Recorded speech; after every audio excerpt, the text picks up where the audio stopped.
waking up around Bondi Beach today would have been greeted by an unusual sight, a giant pickle. Now, you heard right, a pickle. It's floating just off Australia's most famous beach as part of a promotion. But this promotion also says plenty about the behavioural changes we're all making in the wake of COVID-19 and how we've adapted to delivery at home services. Let's now cross to the man responsible for this giant pickle. That man, Groeneveld, the General Manager for Retail at Uber Eats, who's organised it. Lucas, first up, thanks so much for your time. Just explain, first off, the pickle's a stunt, I recognise that, but it's part of something a lot bigger, and that is behavioural changes in the way in which people are buying goods and services, food in particular, using your company, not just, say, for food deliveries from restaurants, but also even from supermarkets as well. Hi Ross, thanks for having me on the program. That's spot on. So we've been flying a giant pickle around Sydney's beaches today. Firstly, because it is actually National Pickle Day, and so we're celebrating that day on the calendar. But secondly, and more importantly, it's a bit of a fun way to remind Sydney-siders and all of Australia that Uber Eats now delivers more than just restaurant food. And so we've expanded into grocery, everyday essentials, alcohol, pharmacy, pet, and a number of other retail categories. And you'll actually see us continue to add new categories to the platform over the coming months. And as you mentioned, this is all in response to a change in consumer expectations. Consumers now want more, basically everything on demand. They want to be able to open up the Uber Eats app, do their shopping online and have it delivered in under an hour. And so that's what we're really pleased to promote today. Okay, so one of the things you've done is you've done a deal with Caltex via Ampol and its foodery business, so deliveries from there. Also, Woolworths is a big one. Now, every supermarket right now wants to try and get into the notion of delivery of groceries at home. We see the trucks all around the place all the time.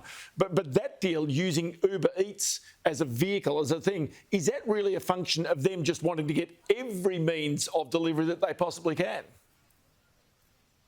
Yeah, look, I think it's very complementary. And so if you take Woolworths as an example, we've partnered with Woolworths both on the marketplace, so where you can open up the Uber Eats app and order your Woolies shop on our app.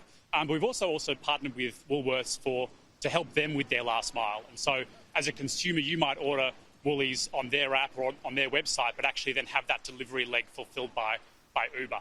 And so we really do see ourselves partnering with retailers in a number of different ways to sort of help satisfy this demand from consumers around convenience. Okay, so just explain that last mile and why that's so vital, because quite clearly, in many cases, you know, these can come out of a supermarket, it can come out of a big distribution centre, whatever they choose to do. But as you point out, the one skill that, say, Uber Eats and businesses such as yours have is to be able to really efficiently, cheaply and quickly, and that's the key, be able to get that delivery done at that last area. So how does it physically work from your point of view? Yeah, spot on. So Uber and Uber Eats has the largest delivery network in Australia. And so there are over 100,000 delivery partners and driver partners on the platform taking trips. And so this direct product that I just mentioned before, that allows retailers to tap into that network, tap into the routing technology, the batching technology to deliver trips efficiently and affordably to consumers.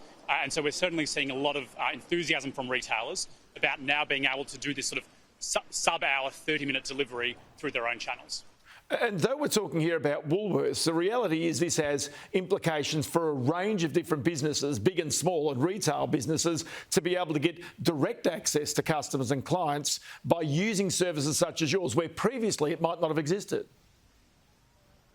Yeah, spot on. So we have spoken about Woolworths, but this is also applicable to businesses of all size. And so on the grocery side, for example, we also partner with IGA, which is clearly a very large independent grocer network. We partner with your local bakers and butchers who, before Uber, really couldn't.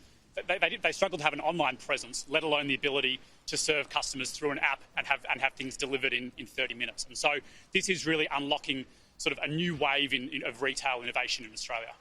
But the reality is, the reason why it's occurred is because of demand from consumers, and not only being able to offer a service from the retailer's point of view, but it's actually the consumer that is actually demanding that, and it's really a consumer-led, if you like, innovation that's taking place. Yes, spot on. We definitely wouldn't be doing it if the consumers weren't asking for it. And what we actually saw through COVID was it really just accelerated consumer expectation for on-demand. For a long time, consumers are used to ordering restaurant food and having it show up in 30 minutes.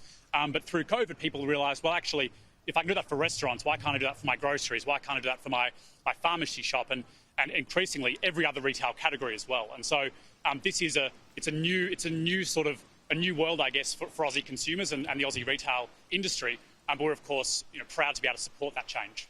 There you go, Lucas Groeneveld from Uber Eats. Appreciate your time today. Thanks for having me.